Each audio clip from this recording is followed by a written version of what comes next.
এই জাগরণের মূল চাবিকাঠি হল সাক্ষী বা দ্রষ্টা হওয়া। সাক্ষী মানে কোনো কিছুতে জড়িয়ে না পড়ে কেবল সেখানে উপস্থিত থাকা। আপনি হয়তো সব শিক্ষা, সব শাস্ত্র আর সব পদ্ধতি ভুলে যেতে পারেন, কিন্তু যদি আপনি এই সাক্ষীকে চিনতে পারেন, তবে আপনি মূল সত্যকে স্পর্শ করেছেন।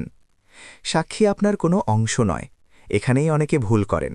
তারা সাক্ষী হওয়ার চেষ্টা করেন, যেন এটি মনের কোনো নতুন ভূমিকা। কিন্তু মহারাজ বলতেন, আপনি সাক্ষী হয়ে ওঠেন না, আপনি উপলব্ধি করেন যে আপনি কোনোদিনই অন্য কিছু ছিলেন না। সাক্ষী চিন্তা করে না, সে কোনো কিছু বেছে নেয় না, সে জেগে থাকার চেষ্টাও করে না, সে কেবল জানে। সাক্ষী কেন ঘুমায় না? শরীর ঘুমায়, মন ঘুমায়, অহংকার ঘুমায়, কিন্তু সাক্ষী ঘুমাতে পারে না, কারণ ঘুম নিজেই একটি দৃশ্য যা সাক্ষী অনুভব করে।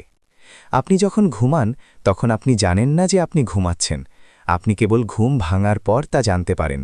কিন্তু কে জানল? সেই সাক্ষী গভীর ঘুমে উপস্থিত ছিল। সেখানে কোনো জগৎ বা চিন্তা না থাকলেও এক শুদ্ধ উপস্থিতি ছিল। যখন আপনি নিজেকে এই সাক্ষীর সঙ্গে এক করে দেখেন, তখন এক আমূল পরিবর্তন ঘটে। আপনি তখন ঘুমের মধ্যে জেগে থাকার চেষ্টা করেন না, বরং দেখেন যে আপনার জাগরণের ভেতরেই ঘুম আসা যাওয়া করছে।